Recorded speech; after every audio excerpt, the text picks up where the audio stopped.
I'm Mike Walter. I'm the principal evening news anchor at CGTN America, based in Washington, D.C. I'm delighted to be your MC tonight. And as you know, we've got a theme. You can see it right up here: apply, advance, achieve. 3 words, the power of 3 words. When I first started at CGTN America about a dozen years ago, we had a slogan, see the difference.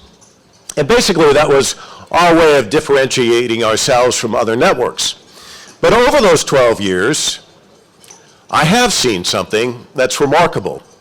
I've seen this tapestry that stretches from Chicago to Chongqing, from Chongqing to Washington, from Washington to Wuhan, from Wuhan to Boston, from Boston to Beijing.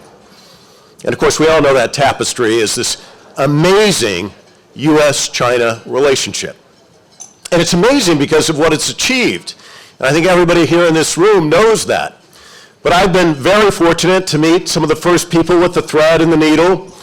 I met Henry Kissinger as a result of this job, and Winston Lord and Robert Hormats, who went on that surprise trip to China with him. And of course, it wasn't just Henry Kissinger and Richard Nixon who helped create this tapestry. Early on, it was Mao and Zhou Enlai. And it's been going on through all these years.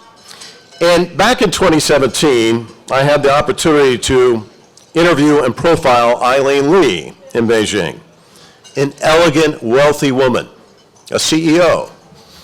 And so whenever you do these profiles, one of the natural questions is, can I get some pictures of you as a kid, and maybe can you tell me a little story about your childhood? And she said, she kind of looked down at her feet, and she looked up and she said, there are no pictures. There was no camera. We just worried about whether we could eat each night. She was one of 800 million people lifted out of poverty in China because of this relationship. And it's not just on that side. On this side, there are a lot of people, I'm one of them, who's pleased to work for a Chinese boss. She's here tonight. She respects me. Sometimes we have disagreements. She doesn't always agree with me. She's the boss. I have to listen to that. That's like anywhere else. But all of my colleagues, I think if you asked them to a one, they love working at CGTN America. And I know there are a lot of companies like that. I was just at one not too long ago, Wansheng Automotive. So when I point this out, it's because that tapestry is unique, it's impressive, it's historic, and yet the other media companies just tend to look at the tears in the tapestry, the trade tensions, the trade wars, the disagreements. And I'm not going to downplay that they don't exist. They do, obviously. But when I look at a room like this, I know there are a lot of people with needles and thread trying to knit that tear back in place. So before we have any of our speakers tonight, I'd like you all to give yourself a round of applause because of what you're doing on a daily basis.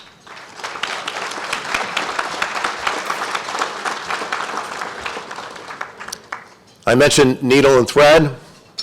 I'm going to introduce a guy who's got the biggest bale of thread you've ever seen, probably a huge needle because he's always working on this issue. His name is not Needle, but it is Pin Knee, and I'd like to invite him up onto the stage right now.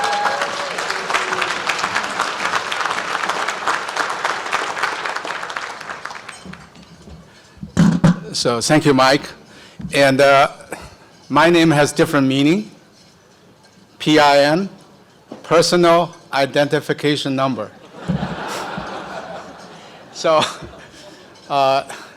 distinguished guests, members, partners, friends, good evening.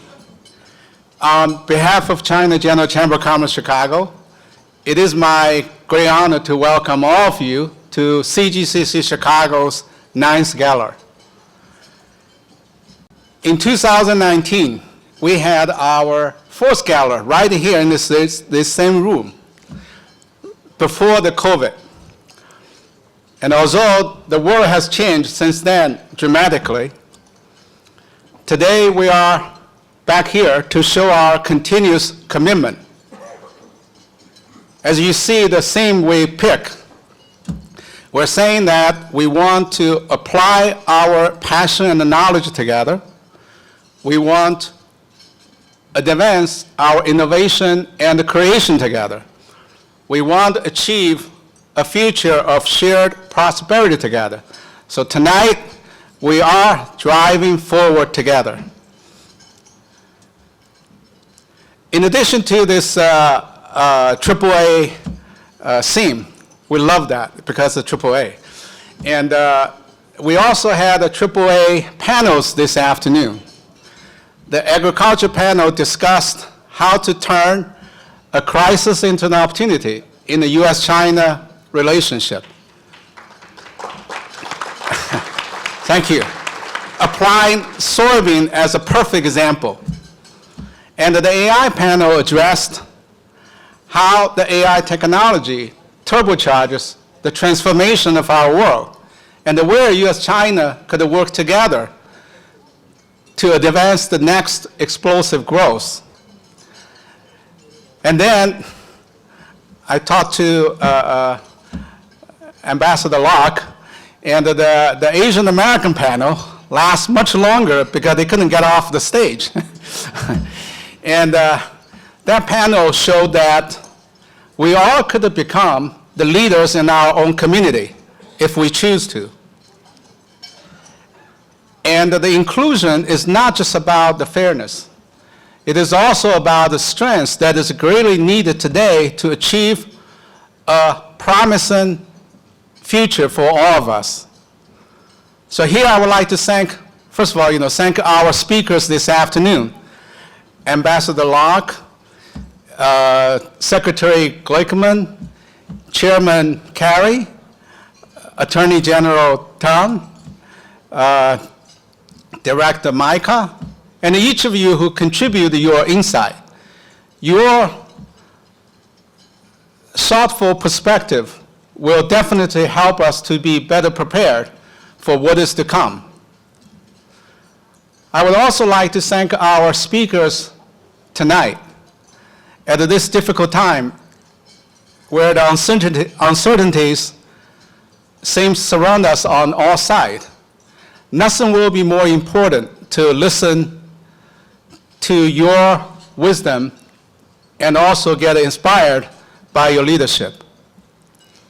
In addition, I would like to thank our sponsors, Living Water Group, for building the bridge between U.S. and China and help the Midwest farmers to expand their market in China. And also HSG. Maybe, Belle, you can stand up so we can see you. And then Alpha. And for placing the trust in our community and building your first-class laser cutting manufacturing facilities in the Chicagoland area. And this is obviously the effort by many of us, World in Chicago is there, and Intersect Illinois, now it's called Illinois Economic Development Corp.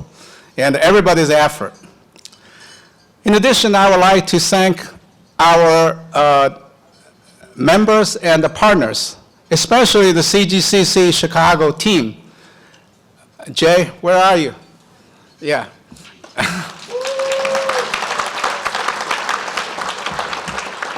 And believe it or not, she's the only one for the chamber. And obviously, we had wonderful volunteers for tonight as well. So your dedication energized our gala. And you are the one, frankly speaking, driving us forward tonight. So about 7 weeks ago, our second business delegation to China made it possible through the support of Deputy Mayor Merritt and the World Business Chicago, landed in Beijing on the same day as Representative Khanna's congressional delegation. And we're especially grateful to our host, China Investment Promotion Agency, for their extraordinary support and the warm hospitality. With their help, we had face-to-face discussion with China's economic chief representative in a trade negotiation with the USA. And we observed the dynamic progress made by so-called Six Small Dragon in the city of Hangzhou. And then we visited the beautiful campus of University of Chicago in Hong Kong.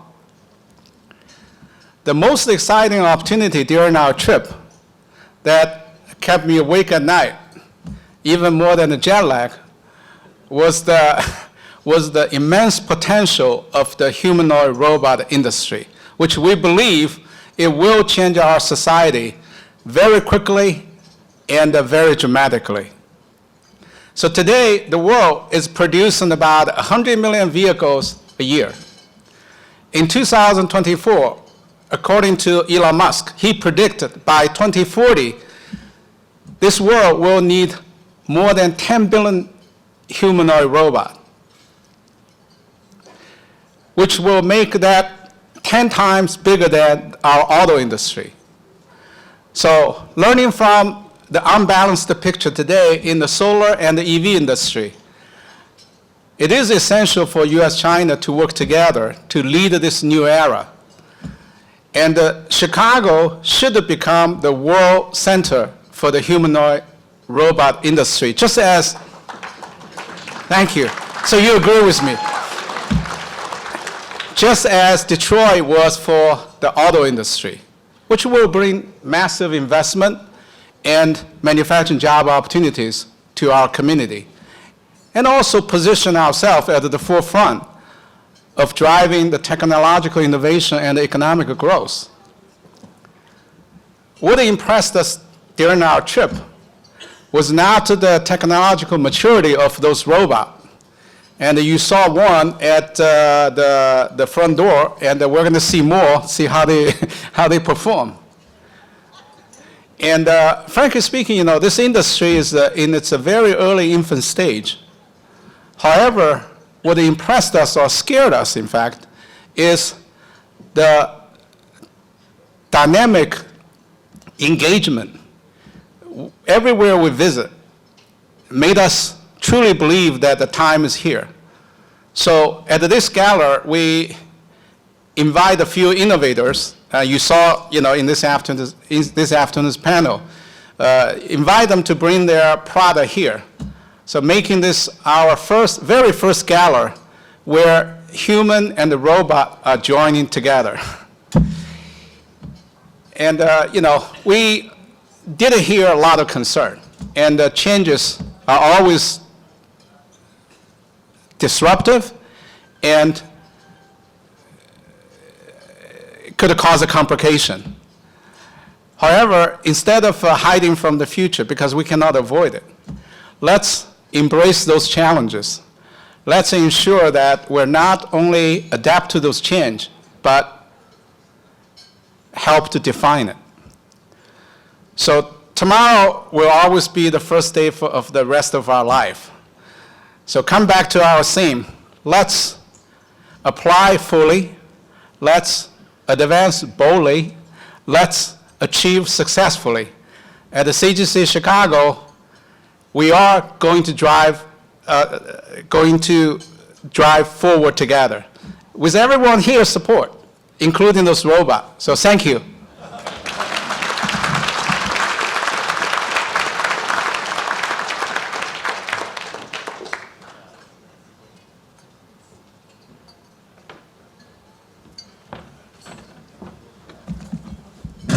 I cannot tell you how pleased I am to hear that robots are coming to Chicago. Every time I'm in China, I'm on the cell with my wife, and then the phone will ring in the hotel room, and I'll say, hold on, it's the robot. Because somebody's always sending something. And finally, one time she said, you do realize it sounds like you're on another planet, don't you?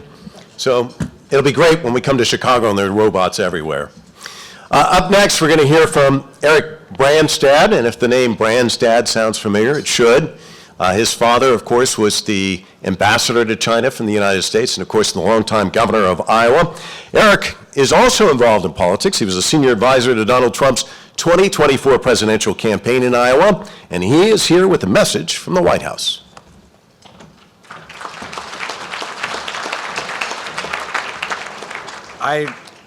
I flew in, I actually just flew in this afternoon from Palm Beach. I was at Mar-a-Lago yesterday.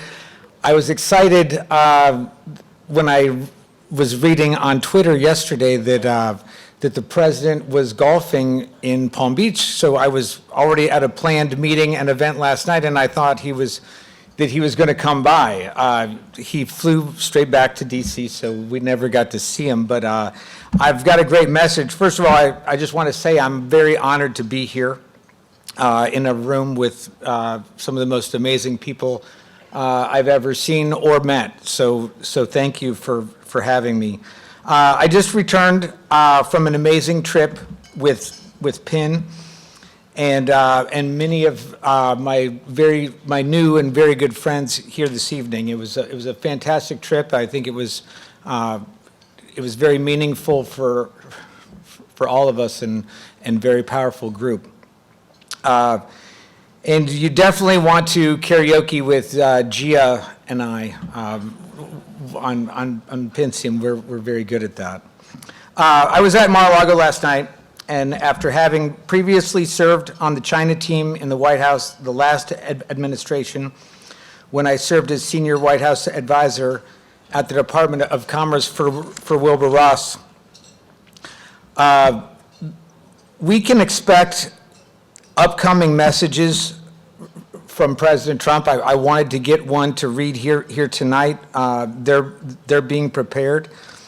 Everyone is overjoyed at the outcome of our two presidents meeting in Korea a couple weeks ago, and they're saying to me that the conversations are going in all the right way, and excitement is building for what is next with future meetings, discussions, and reciprocal meetings for our two presidents in this next year. So. This is very exciting stuff, and we're all a big part of what's to come. So let's get it done. And I don't think it's been mentioned yet. Did I get the alert right, PIN, that today is your birthday? Is it? Because no one else has said anything, and happy birthday, PIN, and you do amazing work, and thank you for all that you do and for putting this truly amazing dinner together here tonight. It's the best I've ever seen, honestly. Thank you.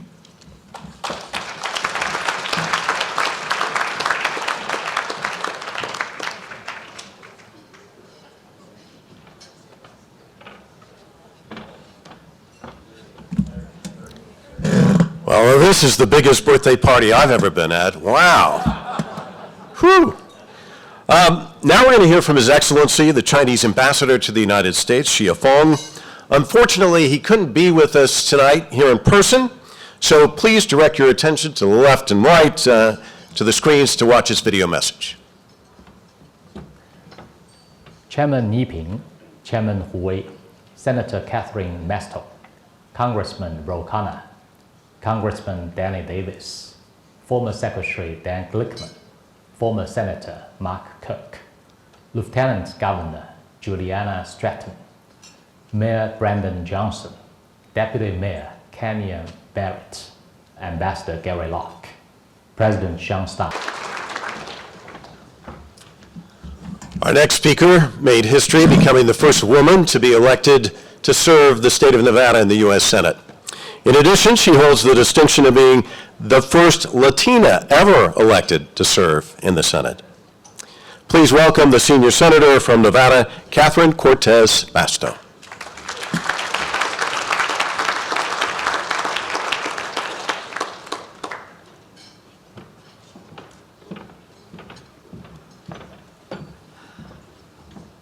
Well, good evening. Hello, everyone. How's everyone tonight? Doing well? Good. Hope so. Listen, first, I want to start by thanking the entire China General Chamber of Commerce for the work that you are doing to promote Asian American and Chinese American businesses across the country. Thank you so much. This is an incredible turnout for tonight, and I don't think it would have been possible but for Pin Knee and his birthday tonight, right? This is your birthday party. That's what this is about. Happy birthday. Congratulations to all of the award winners. It's to all of the distinguished guests that are here tonight, including some of my colleagues in Congress right now. And everybody here is a member of the Chamber. I am from Nevada. I was born and raised in Las Vegas. Most people do not realize that Nevada has one of the fastest growing AAPI Native Hawaiian populations in the country. Now, we're a population of 3 million, but I will say 12.5% of that population is our AA NHPI community, and there's 1 out of every 10 Nevada resident is an AAPI voter. It's an incredible community, yes, and growing. And it's in a community where I grew up in Southern Nevada, and it has been my mission to ensure that our Asian American Nevadans, that we deliver for them in Washington. I work closely with our businesses, our entrepreneurs in Nevada, owners, workers. They tell me what they need. I work on those issues in the Senate to support them and get them those federal resources. That's why I am so grateful to the Chamber and your dedication to looking out for our businesses and helping them grow. As I've said, from Nevada, born and raised, 3rd generation, very proud of it. Immigrant families from Italy and Mexico. My parents worked very hard as we were growing up, so my sister and I could be the first in our family to graduate from college. But it's that hard work that is instilled in me from my family, and as they came to this country for a better life. It's that hope of the American dream, that opportunity that if you play by the rules, you can succeed for yourself, for your family, for their future. And to me, that's what I carry with me in the United States Senate every day, because I think every opportunity for that American dream belongs to anyone who tries to come here to this country or who lives here and wants to succeed. It is important for me that I am tearing down barriers and not putting those barriers up. Let me say this. I want to talk a little bit about some of the legislation that we're working on, that I've been working on for some of our small businesses, particularly those that are in our AAPI communities. And most of this, what I have said, is focused on what I have learned in my community. I think it is important for many of you to know, with all of the turmoil, with all of the chaos, there's still good work being done, bipartisan work being done, to the benefit, to solve problems, to the benefit of our communities, to benefit of entrepreneurs, to benefit of our business community. And I want to talk a little bit about that because I have several bills. I've proposed legislation to cut through burdensome government red tape and make it easier to start a small business. I've also heard from our business owners about their growing concerns with cyber attacks, so I introduced legislation to help business owners protect themselves from data breaches. I'm also currently working on a bill to get micro businesses, those with 5 or 10 employees, the support they need to compete in our economy. That means both clearly defining what a micro business is and working with the Small Business Administration to make sure they have access to dedicated capital. But it's not just about our domestic strategy that I work on. As you all have been discussing today, foreign policy also plays a crucial role in how successful our businesses can be. As you have heard, and as we've known, China is a dominant force in the global economy. If we want American businesses to be successful in the current market, we have to invest in American innovation, shore up our domestic supply chains, and work with our allies where we can to strengthen our influence on the global stage. Currently working on a few bills that will help us accomplish those goals, and they have support from both Democrats and Republicans. One of these bills, which I drafted with Senators Mark Wayne Mullen of Oklahoma and Lindsey Graham of South Carolina, would create a tax credit for American companies that process rare earth minerals and manufacture magnets domestically. Another bill I have with Senator Bill Hagerty of Tennessee would encourage our global trading partners to work together with us to bolster our critical mineral supply chains and our national security. But I'll tell you what also we need to address. We have to build out our domestic supply chain, but we have to do it in an environment that is conducive to that. We do have challenges. We have tariffs right now that are impacting some of my small businesses, and it's not in a positive way. Our largest trading partner is China, so it doesn't make sense to me to impose blanket tariffs, especially on goods the U.S. doesn't make itself. Instead, we should be supporting U.S. businesses without sowing new chaos. We know that targeted tariffs can be a useful tool to protect critical American manufacturing, support our businesses, grow our workforce, and expand our economy right here in the United States. But blanket tariffs on our trading partners have done the opposite. I'm hearing from my businesses in Nevada. They're being hurt. They're forcing to close their doors. They're raising prices on our families, these tariffs. They're making it harder for our allies, especially those in emerging Asian communities, to work with us. Our businesses here in the United States deserve more transparency and a clear economic vision that brings stability and prosperity, not chaos. That's what AAPI businesses in Nevada are concerned about, and I know it's impacted many of you. And that's why we need to continue the partnership. I think it is important we continue these dialogues and talk the truth and figure out how we move forward in partnerships with our allies, but also so that the United States dominates. I sit on the Banking Committee. I sit on Senate Finance that involves trade.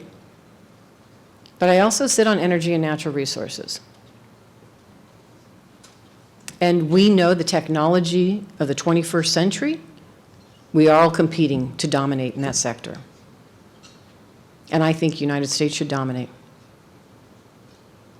Whether it's robotics, whether it's AI, whether it's data centers, we have the capability to invest in that research.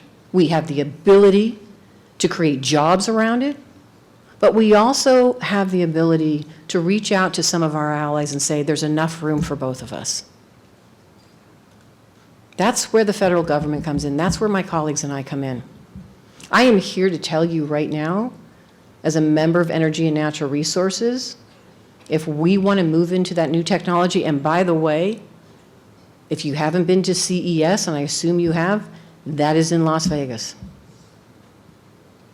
The future of our technology, you just have to come visit and see what's going on. It's incredible, limited by our imaginations.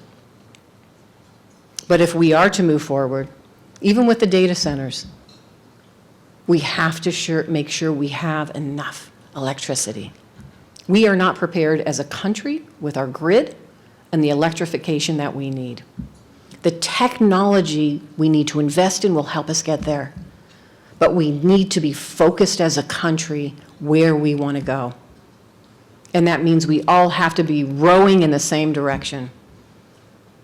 Not just at a federal level, but with our public-private partnerships, our local leaders, our state leaders. Our businesses are key to all of this. It starts with all of you. So, here's what I would ask. I ask my community to reach out to me all the time. Talk to me. Tell me what you're hearing. What do we need to know? How do we do this together? And I'm asking all of you. You've got congressional members coming before you. You've got your leaders here. I'm hoping you're doing the same thing. Because for us in the United States, it is that public-private partnership that is key. And if we don't hear from you, if we don't hear from our entrepreneurs and our businesses and the challenges you're facing and how we can move in the right direction and grow this economy and create jobs with the 21st century technology that is coming our way, then we are going to be left behind. So I thank you tonight for being here and having this conversation. I thank you for everything that you are doing and look forward to continued partnership together as we move forward and grow this economy and provide opportunities for our businesses in the future. Thank you.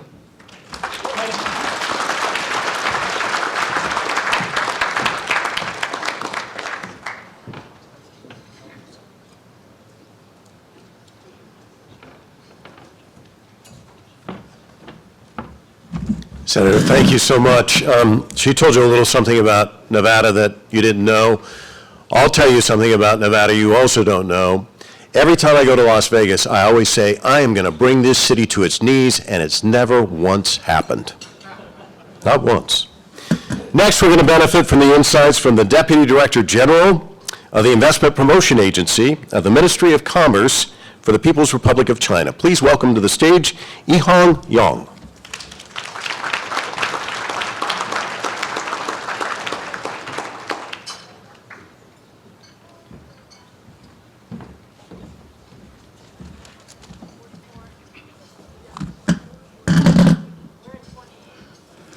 Good evening, ladies and gentlemen. It's a great honor to gather with friends, both old and new, in the beautiful city of Chicago to attend the 9th annual Gala of CGCC Chicago.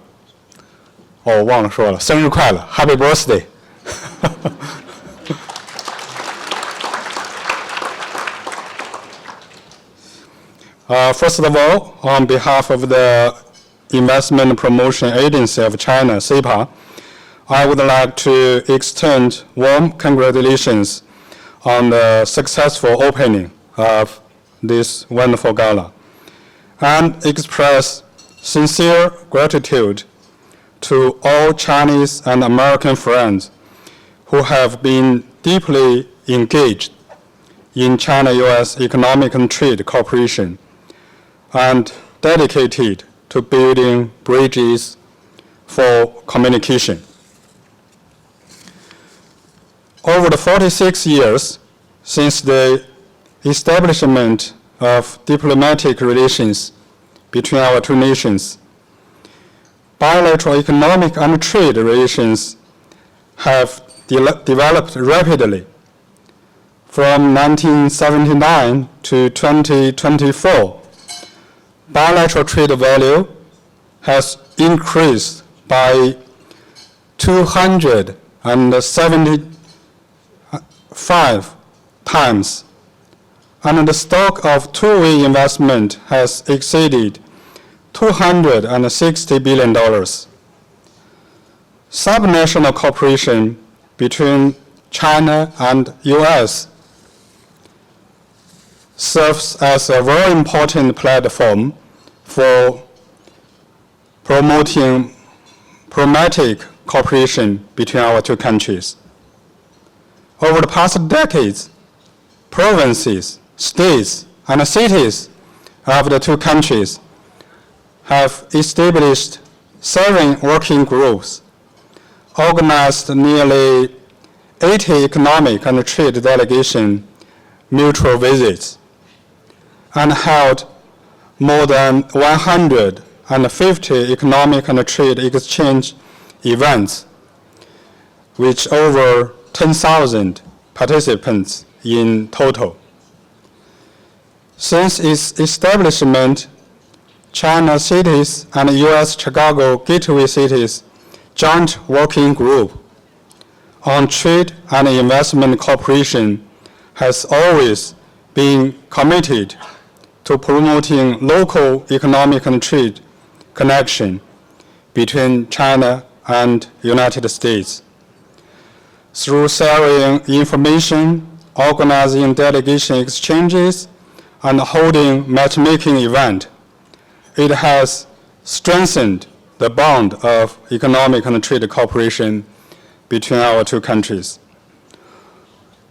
Following the visit in 2024, in this September, Deputy Mayor Kia Merritt led a business delegation to visit China and achieved fruitful results.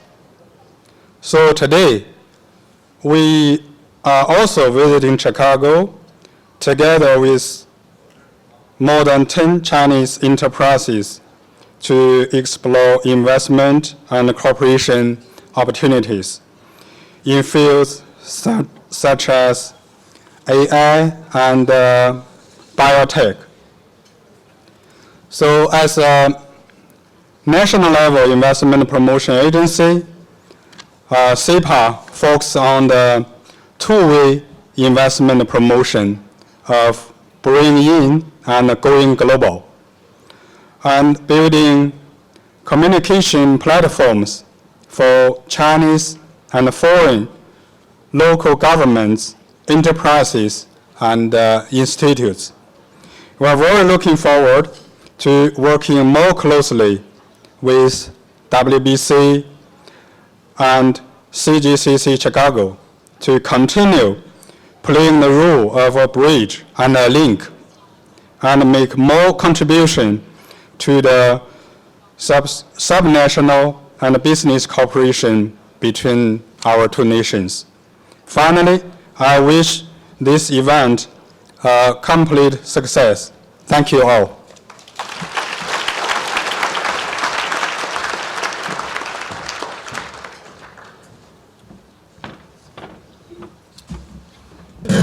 Our next speaker was described in the Washington Post as a thoughtful and new economic voice for the Democratic Party. He represents California's 17th district in the House of Representatives. And as you heard recently, he has just returned from a trip to China. Please welcome to the stage Congressman Ro Khanna. Well, thank you. Thank you for having me. Great to see Senator Masto, who's been such a champion for working families and for sex trafficking, which is particularly relevant for those following the news in the release of the Epstein files, and I appreciate her leadership. And it's great to see Pin. Let's give her a round of applause. Great to see Pin. Thank you for inviting me here. Pin was in China when our delegation was in China. Great to see one more introduction, my good friend, Jonathan Jackson. Jonathan, will you stand? He's doing an incredible job. And if we could just, for 15 seconds, have a moment of silence. Reverend Jackson, Jonathan's father, was one of my inspirations in politics. And if we can have a moment just to reflect and wish him well.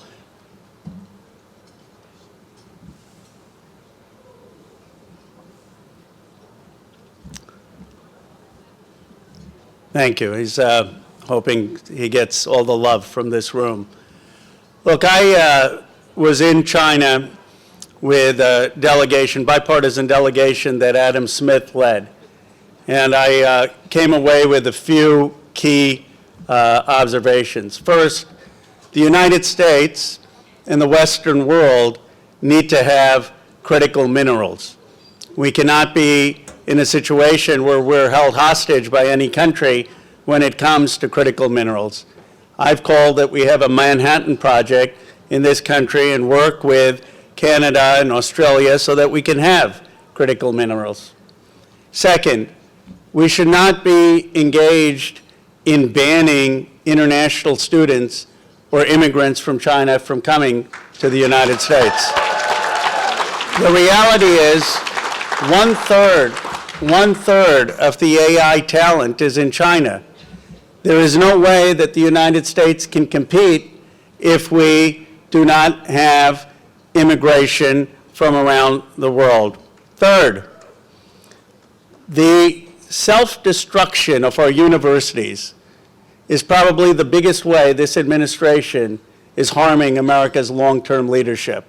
I was talking to a professor at MIT, and he talked about tonight, and he talked about the assault on German universities that took place and how the United States benefited from that. The German universities still have not recovered from that assault. And to see this administration threatening MIT, threatening University of California, threatening institutions with freedom of speech is self-destructive behavior. It is time that we stand up to defend universities and scientific research in this country. The final point, before I give it to other speakers, and I was pleased that Ambassador Locke was here. When I was growing up, they said Ambassador Locke would be the first Asian American president of the United States. He still very well could be. He was my boss at Commerce. And, my final point is we cannot have a Cold War with China. That makes no sense. It makes no sense. China is a great civilization. We are a great power. I believe the United States system of free enterprise and democracy is the superior system. But the way that our two powers interact are going to define the 21st century. And we have to have dialogue. The fact that it took Adam Smith in 6 years before we had a delegation to China made no sense. I mean, you have to have conversation with other countries. And I'm hoping more delegations from the House and the Senate will go. But we need to find a way to have peaceful coexistence. And we need to find a way to have a 21st century that does not make the mistakes of the 20th century with 2 world wars, with colonialism and a Cold War. A new generation needs to find a better way. And I'm confident a new generation is emerging in this country, across this country, with a new vision for America. People want it. They're tired of the status quo. It's time for a new generation to lead. Thank you for having me.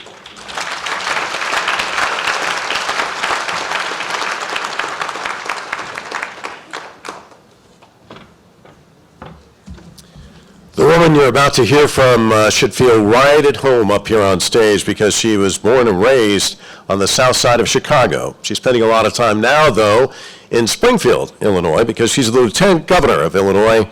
Please welcome to the stage Lieutenant Governor Juliana Stratton.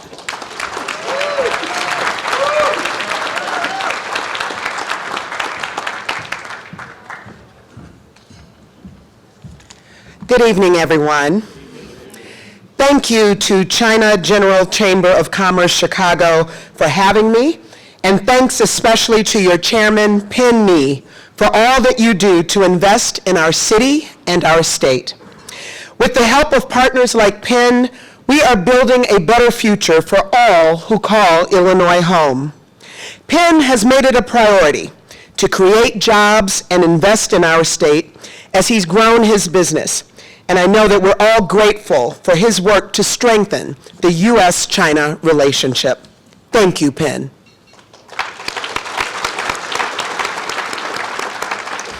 I'm Juliana Stratton, and I'm honored to serve as Lieutenant Governor of the great state of Illinois. I want to also acknowledge Mayor Brandon Johnson and all of our state and local leaders here tonight. To all of our distinguished guests here today, Ambassador Shea, Senator Cortez Masto, Congressman Khanna, and all of our out-of-state visitors, welcome to Illinois. Let me start. Yes, okay, somebody loves Illinois. Let me start by saying I am so proud of all that we have accomplished here in Illinois to make it such a great place to do business. For those of you who aren't familiar, I'll be the first to tell you that that wasn't always the case. Governor Pritzker and I first took office following 2 long years where our state went without a budget, the most basic function that any government needs to accomplish year after year. Bills piled up, and our credit plummeted. That's not exactly a welcoming environment for global companies, or any company for that matter, to step into. So we've made it a top priority to get our finances back on track since day one. And the past 7 years haven't been without challenges, from a global pandemic to rising inflation, supply chain disruptions, and unprecedented uncertainty at the federal level and with our trading partners. But here in Illinois, we know our job: to provide stable and steady leadership that sets us apart from our peers and makes Illinois the best place in the world to live, work, and start or grow a business. Our story here in, I love the Illinois cheering section in the back. See, our story here in Illinois is about resilience, and it's about creating real opportunities to thrive. And that's exactly what we've done. Under the Pritzker-Stratton administration, we've passed 7 consecutive balanced budgets, received 10 credit rating upgrades, and invested in a rainy day fund that's reached nearly $2.5 billion. We've truly turned a page when it comes to economic development.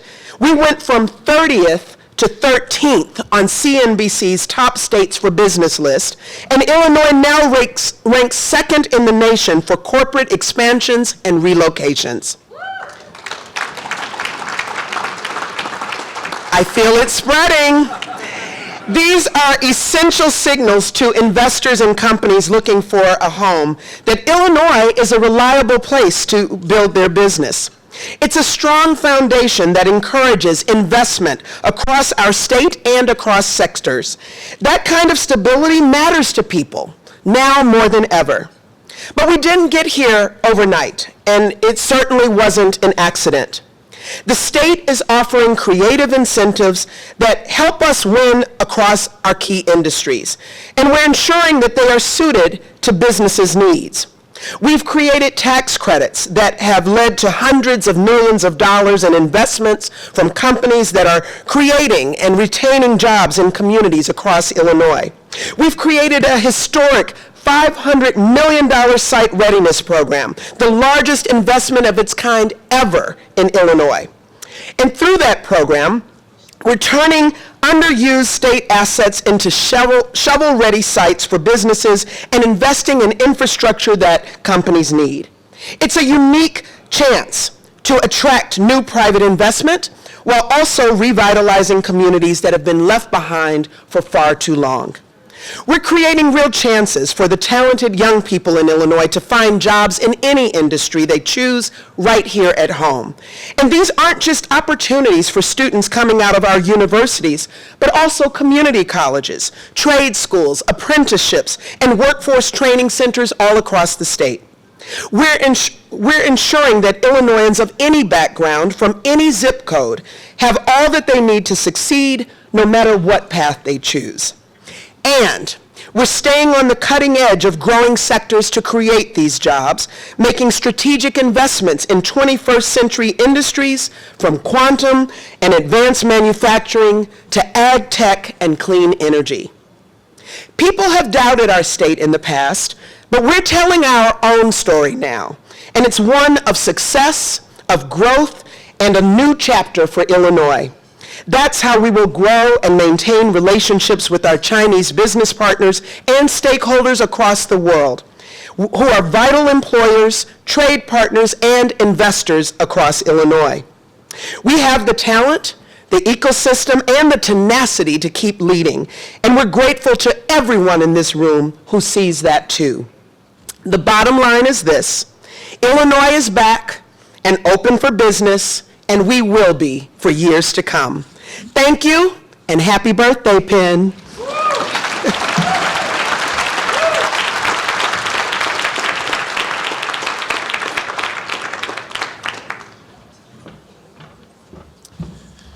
Well, you may have seen him enter the room not too long ago. This is a man who's always on the go. He doesn't have an 8-hour job. His job is 24/7. He's guiding a really large city. And if you saw him speak last year, you also know he's a dynamic speaker. I'm really delighted to introduce the 57th Mayor of Chicago, Brandon Johnson.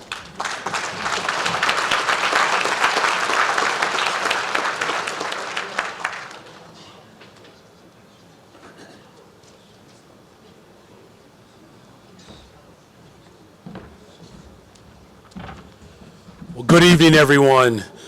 Well, thank you for that introduction. Now there's pressure for me to deliver the speech that Reverend Jesse Jackson delivered in 1983 when he was going to accept the nomination of the Democratic Party. Okay, tough crowd tonight. All right, we'll try it again. But I'm really grateful to be here. Thank you to our Lieutenant Governor, who embodies the true spirit of what it means to be a global leader. And we're grateful for her. To the congressional delegation that's here, thank you to my Congressman Danny Davis and Congressman Jonathan Jackson. I see State Representative LaShawn Ford is here as well. Thank you all for your leadership.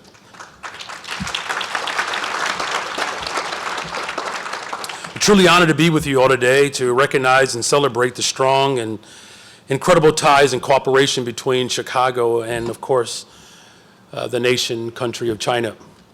First, I do want to thank again Mr. Ni for your steadfastness and your incredible leadership and ongoing partnership between our respective communities. I'm glad that we have some out-of-town guests. So we're grateful for Congressman Ro Khanna, Senator Catherine Cortez Masto. Thank you both for being here. We believe here in the city of Chicago and the state of Illinois that we have the best and the brightest, but it's good to know that there are some folks around this country who understand the assignment in protecting working people and standing up to authoritarianism. So we appreciate your leadership and your tenacity. To our Deputy General Counsel of China in Chicago, Yi Qi Yang, thank you. To our Deputy Director or General of the Ministry of Commerce, Yi Hang Yang, I'm going to get all of these names correct. Thank you. To our former ambassador to China, thank you, Gary Locke, for being here. And of course, to the President and CEO of World Business Chicago, Mr. Phil Clement. Thank you all for being here.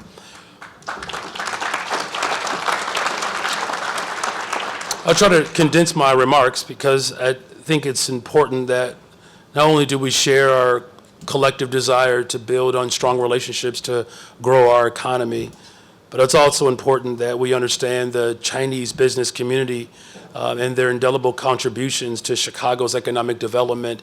I have seen a couple of Chinatowns, but there's none like the city of Chicago because Chinatown and the businesses, of course, that are there, they spread throughout the entire city of Chicago. It's the commitment of the Chinese community that represents what I call the soul of Chicago. We see this development through the contributions of Chinese companies like Wansheng, CRRC, and HSG. These investments have created good jobs, foster technological advancements, but it's really enriching all of our respective communities. China is the only country that Chicago has two sister cities in relationship with, and we are celebrating 40 years of both of these sister cities, Shanghai and Shenyang. So congratulations to the 40 years of commitment and, of course, for generations to come. Over the last 12 years, World Business Chicago in particular has participated in 16 missions to China for learning, development, and of course, cross-cultural exchange. Through the Gateway Cities Agreement signed in 2013, Chicago has connected with 8 major Chinese cities to promote trade, innovation, and of course, most importantly, people-to-people exchange, because that's really what's at stake here. It's not just securing our democracy, it's ensuring that our collective humanity remains front and center in all of the work and the business that we participate in. But it's really a true testament to our strong relationship, and it shows the importance of collaboration and partnership. In fact, this partnership and China's commitment to investing in Chicago has literally helped to create jobs and foster economic growth throughout our beloved city.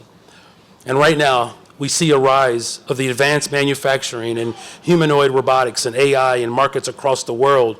But we're proud here in the city of Chicago to be emerging as a leader in the fields.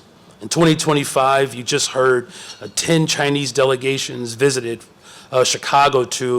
delegates visited Chicago to explore opportunities to advance manufacturing, clean technology, food innovation, and robotic sectors that represent the future of our shared economic success. And with the continued partnership and collaboration with powerhouses like China, we can achieve our shared goals of sustainable growth, technology exchange, and innovation. Our city thrives through the exchange of ideas and cultures and opportunities that connect communities and industries across our continents. It was Mayor Harold Washington that said that it's the cities around the globe that ultimately make up continents. And it is through this work that is led by our Deputy Mayor, Kenya Merritt, who is in charge of completing many of the incredible projects. But I'm really grateful that she was in charge of this successful trade mission to China focused on strengthening manufacturing and innovative partnerships. Thank you, Deputy Mayor and Interim Commissioner. Kenya Merritt is so great. She's the only person in the administration that has multiple titles. So please give her a big hug when you see her.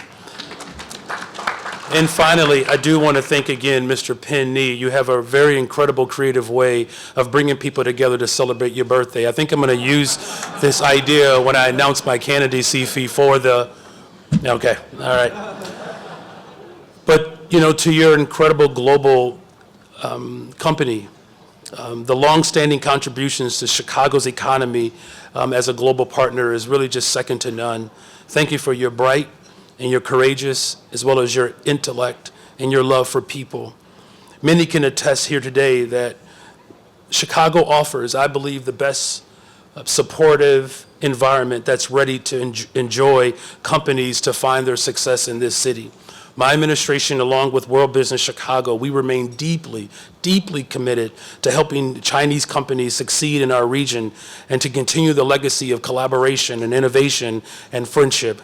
This will not only enrich our communities, but it will also strengthen our mutual commitment and understanding and respect for one another, because that's what's most important in this moment. So today, in closing, I challenge all of us to continue to build on these partnerships, to strengthen our relationships, and to build future that will exist not just for those of us who aspire to see transformation today, but we ensure that Chicago and China continue to thrive for generations to come. So God bless you. Enjoy Chicago. Spend as much money as you possibly can, because I need the revenue to pass a budget that's going to protect the people of Chicago from Donald Trump. So it is your responsibility to ensure that Chicago remains the greatest freaking city in the world, the city of Chicago. Thank you all. God bless you. Enjoy the rest of your evening.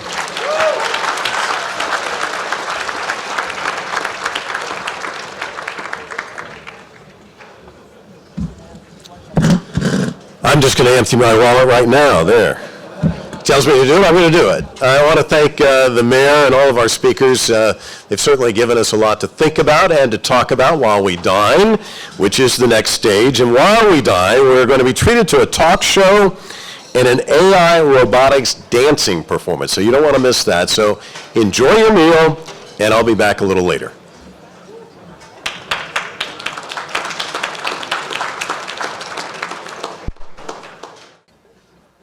Hey, can you recognize the moonwalk, guys? Yeah, all right, okay. Hey, what's with the dog? Can you do moonwalk? Oh, it's trying to do moonwalk. Guys, do you think he does it better or I did it better? Me? Oh, okay. By a show of hands. Oh, how about this? For everybody who thinks I did better, just yell really loud. Ooh! Come on, he is trying to upstage me by doing a flip now. This is not fair. Oh yeah, okay. All right, get him. Get this one, he's here, yes. Drive him off the stage. Oh, he's begging me not to now. Okay, you're forgiven, okay? Just don't show off in front of me anymore, okay? All right. All right. Ladies and gentlemen, these are two robots from Hawk Robo Systems, okay? Let's give a big round of applause for these two robots. Oh. All right, I think that concludes our comedy and robotic shows, okay? And I wish you guys have a great evening. I will just hand the mic back to Mike now, okay? All right. Thank you, guys. All right.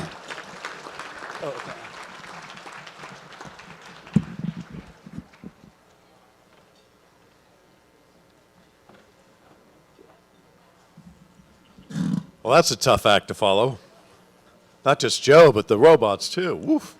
Well, we've reached the stage in the evening where we honor and demonstrate our gratitude to the people and the companies making such a big difference on a daily basis. To hand out our first award, I'd like to invite to the stage the President and CEO of Bank of China USA. He's also chairman of the CGCC in New York. Please welcome Wei Hu to the stage.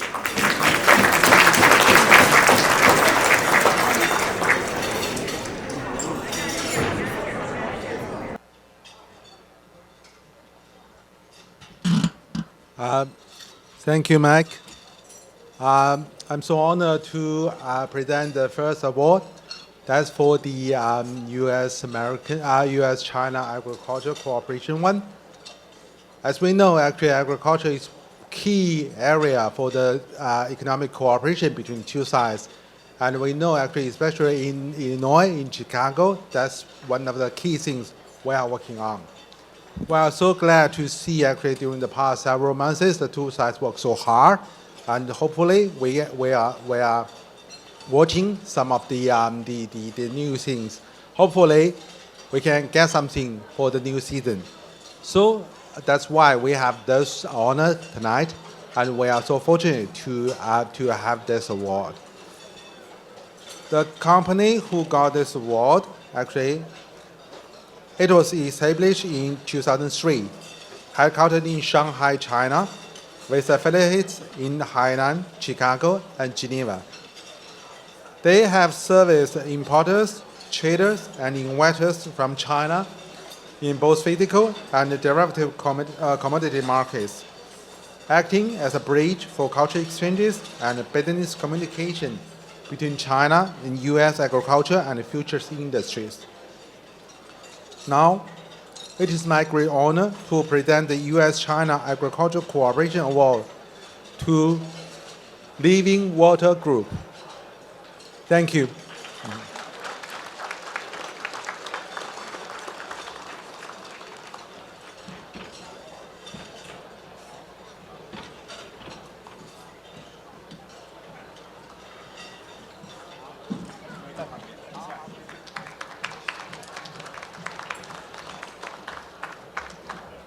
Congratulations on that honor. And now to present our next award, the Deputy Mayor of Chicago. To the stage, we welcome Kenya Merritt.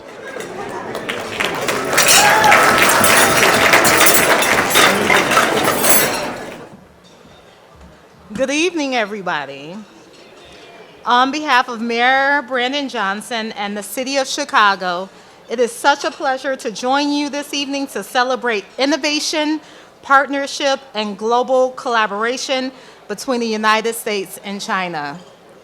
But first, let me thank Penn for inviting us all to his birthday party. Happy birthday, Penn. But seriously, I do want to thank you so much for your leadership and for your partnership, Penn. Much of the connections that we have with Chinese companies we wouldn't have without your leadership, so thank you. And so the Illinois Advanced Manufacturing Innovator Award recognizes a company that exemplifies what it means to invest boldly, build locally, and lead globally. It honors those who see Illinois, especially Chicago, not just as a marketplace, but as a home for innovation, talent, and growth. This year's honoree, HSG Laser, represents that vision perfectly. Founded in 2006, Alpha Chang has led HSG to become a global leader in intelligent metal forming equipment, providing fully integrated cut, bend, weld, and automate solutions for industries worldwide. With more than 1,700 employees, serving over 25,000 customers in more than 100 countries, HSG could have put its U.S. headquarters anywhere, but they chose Chicago, and we're grateful for that.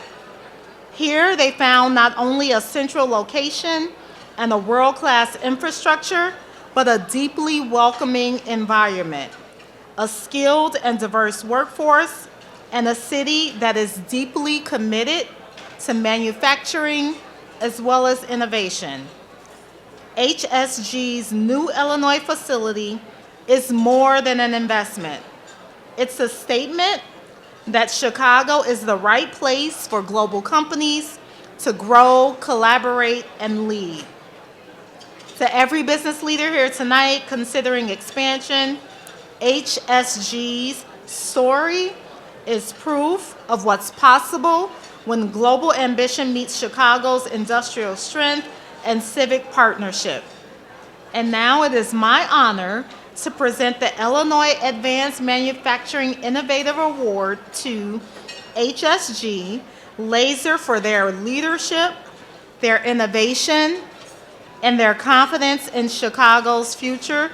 Please join me in congratulating HSG Laser, and I invite Alpha and his leadership team to the stage to accept this award.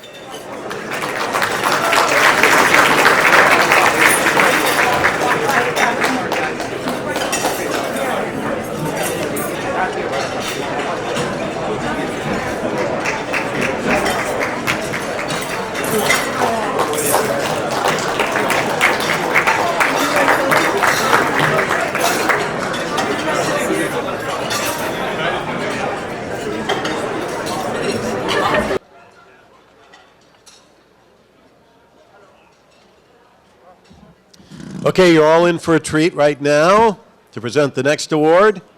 Yes, the birthday boy, and it's going to take him a minute to get up here, so let's all sing it. Happy birthday to you. Happy birthday to you.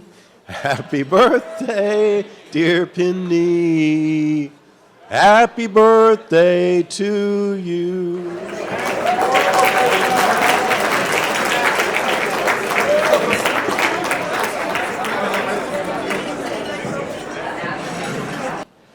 So, first of all, thank you all for coming to my birthday party. Thank you so much. Now, my doctor told me that at my birthday party, all I can get is more gray hair. And this, I probably won't have the luxury to eat it. But anyway, so thank you so much. So normally, after the welcome remark, my only job left is going back down there and be quiet. But today, I request an opportunity to return to this stage because I do want to have an honor to introduce a great friend who is not only a wonderful mentor of me. In fact, in every single step of Wanshan's growth in the United States, I got so much help from him. But also, he is the wonderful role model for the Chinese American community. Almost 30 years ago, when I moved out of home office, get the business on track, Governor Gary Locke was about to finish his 1 mile journey. He talked about this afternoon. The journey took his family for over 100 years, and it became the first Chinese American governor in the U.S. mainland. And then, this is such a wonderful story. And then 2011, I had an honor to meet with Secretary Gary Locke in person at the White House during a CEO roundtable meeting with both the President of the United States and the President of China. And then after a few years, we got a call from Ambassador Gary Locke, and at a very critical moment when we were about to give up a complicated transaction, but with Gary's support and his encouragement, we eventually closed the deal, which saved more than 1,000 American jobs at that time. So today, my dilemma is that should I address him as Governor Locke, Secretary Locke, or Ambassador Locke? Actually, honestly, here, title doesn't matter. What matters is Gary's leadership that inspired us generation after generation. And his friendship, not only to me, but to all of us. Just as how he helped Wanshan, he is now giving his warm hand to many of us in our community. So now let me have the honor to present the award to Governor, Secretary, and Ambassador Gary Locke. Thank you.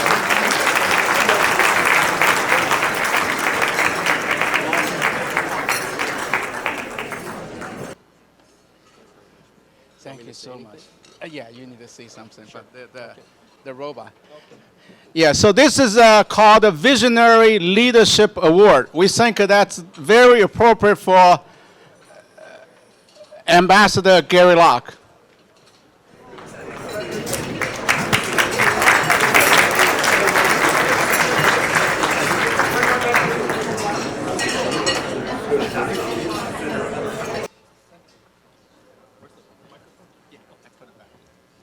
Thanks. Thank you very much, Pin. I want to make just a couple of comments, if I could. It's really great to see more Asian Americans in public office. Attorney General William Tong, Connecticut Attorney General, running for maybe a third term. Congressman Ro Khanna, that was here earlier.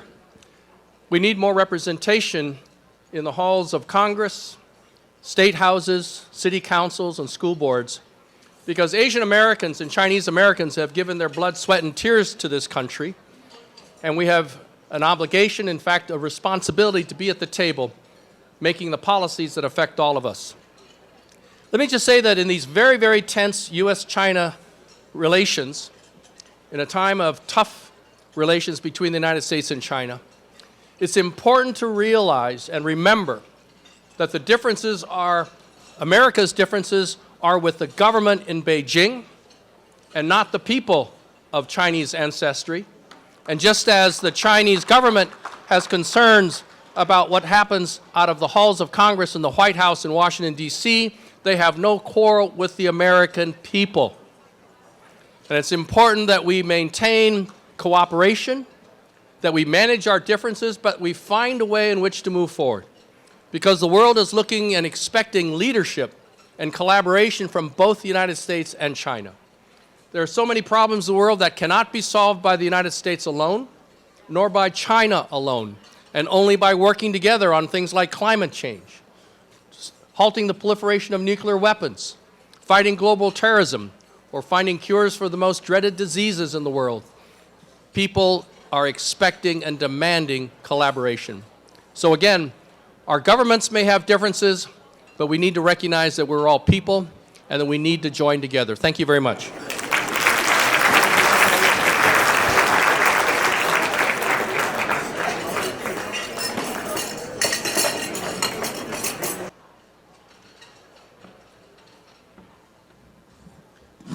To close out our evening, Ichi Zhong, the Deputy Consul General of China to Chicago, will hand out our next award and also share some closing remarks. This award is meant for U.S. Congressman Danny Davis. Unfortunately, he had to leave earlier this evening, but accepting the award on his behalf is State Representative LaShawn K. Ford.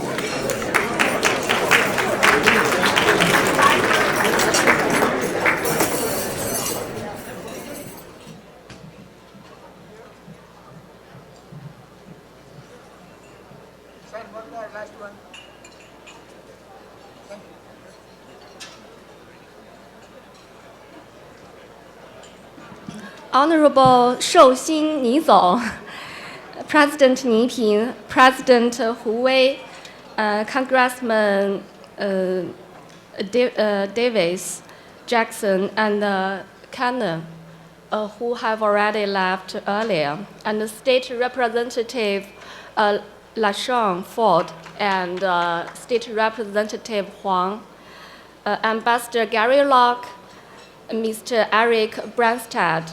Ladies and gentlemen, dear friends, good evening.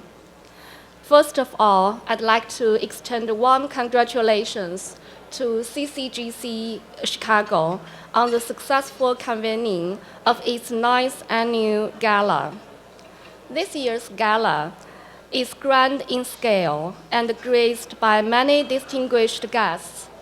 It not only highlights the influence and appeal of this annual event, but also fully reflects the close attention and high expectations that people from all walks of life in the U.S. Midwest attach to China-U.S. relations.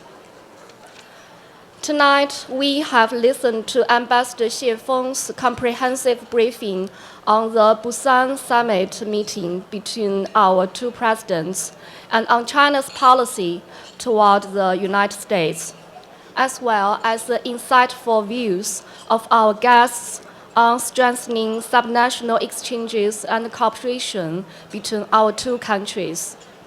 I believe everybody shares many of the same feelings as I do. The China-U.S. relationship is the most important bilateral relationship in today's world. They bear on the well-being of our two peoples and the future of the world. Over the past 40 years and more, despite many twists and turns along the way, China-US relations have forged ahead by overcoming difficulties. Our two economies are deeply interdependent, and our interests are deeply intertwined. Neither side can do without the other. In recent years, although China-US relations have experienced headwinds and challenges, the role of our economic and trade ties as the anchor and stabilizer of the overall relationship has not changed. Last year, two-way trade reached $688.2 billion, 275 times the volume at the time of the establishment of diplomatic relations. Cumulative two-way investment has exceeded $260 billion. Some 73,000 American companies have invested and operated in China, and 82% of which are profitable. At the China International Supply Chain Expo in July, the number of U.S. exhibitors grew by 15%, making them the largest group of foreign participants.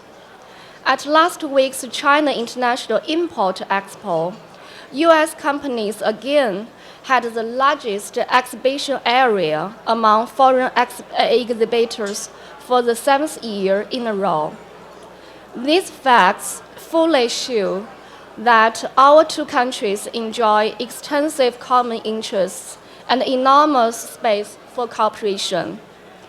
China and the United States are fully capable of being partners in mutually beneficial win-win cooperation rather than rivals locked in a zero-sum game where one success must come at the other's expense. As President Xi Jinping pointed out at the Busan meeting with President Trump, China and the United States should be partners and friends. This is what history has taught us and what reality needs. Given our different national conditions, we do not always see eye to eye with each other, and it's normal for the two leading economies of the world to have frictions now and then. What matters is that we respect each other's core interests and major concerns. Facts have shown that dialogue is better than confrontation, and cooperation is better than building walls. The two sides should work together to fully implement the important common understandings reached between our presidents, further consolidate the foundation of China-US relations, and steer the giant ship of this relationship steadily forward, so that it will bring greater benefits to our two countries and to the world. Ladies and gentlemen, China's development strategy has remained long-term, stable, and consistent. In the more than 70 years since the founding of the People's Republic of China, China has followed one blueprint to the end, concentrated on managing its own affairs well, and kept forging ahead, one stage after another. Against the backdrop of weak global growth, the Chinese economy has maintained a momentum of steady progress. In the first 3 quarters of this year, China's GDP grew by 5.2% year by year, and for 10 consecutive years, China has contributed over 30% to global economic growth. Emerging industries such as 5G communications, artificial intelligence, new energy, high-end equipment, and biotechnology have become strong new engines of growth.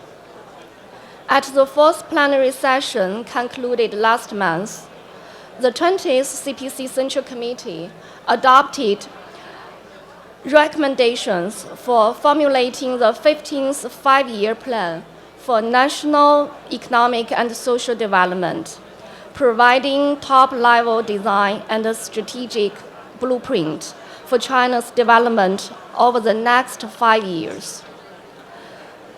As Chinese modernization advances in all respects, the vast ocean of China's economy will surely become even more surging and dynamic. On this new journey, China will further comprehensively deepen reform, promote high-quality development, expand high-standard opening up, and continue to foster a market-oriented, law-based, and world-class business environment. Through its new development, China will bring even greater opportunities to all countries in the world, including the United States. China's future is entirely foreseeable. Partnering with China means embracing opportunities, and investing in China means investing in the future. Dear friends, the U.S. Midwest is vast in territory, rich in resources, and strong in industrial capacity. People from all sectors here have long been active participants in China-US exchanges and cooperation across various fields. Since the beginning of this year, CGCC Chicago, together with the Chicago Mayor's Office, the U.S. Heartland China Association, and the U.S. Soybean Export Council, has organized successful visits to China by business and political leaders.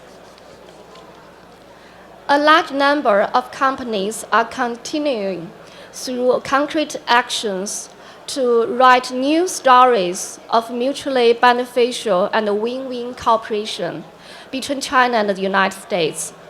In conversations with you, I can truly feel your expectations for the future of China-US relations and your strong enthusiasm for deepening cooperation between our two countries. The Chinese Consulate General in Chicago stands ready to work together with all sectors in our consular district, including CGCC Chicago, under the guidance of common understandings reached at the Busan meeting between our presidents, to do our utmost to build bridges and pave the way, and to foster a sound environment for closer exchanges and cooperation between all sectors in both countries. I hope all of you will, as always, care about and support the development of China-US relations, visit China more often, and experience the dynamism and the vitality of China's development with your own eyes. Let us drive forward together to keep China-US relations moving forward along the right course of steady, sound, and sustainable development. Thank you.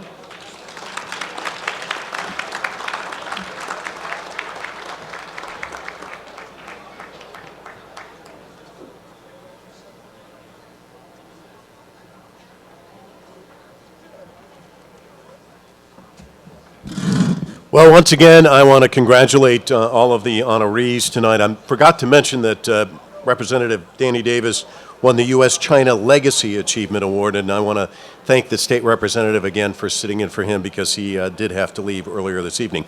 Well, we've come to the end of the Pin Knee birthday party, but I hope that you'll all come back next year, and maybe we can even grow it even more and can have a bigger cake. I want to thank all of you for coming out. It says driving forward together. You don't have to drive forward together, but I think you probably are going to want to drive out of here. I hope you do it safely, and I hope you have a great night. Stay warm. Thanks again for coming.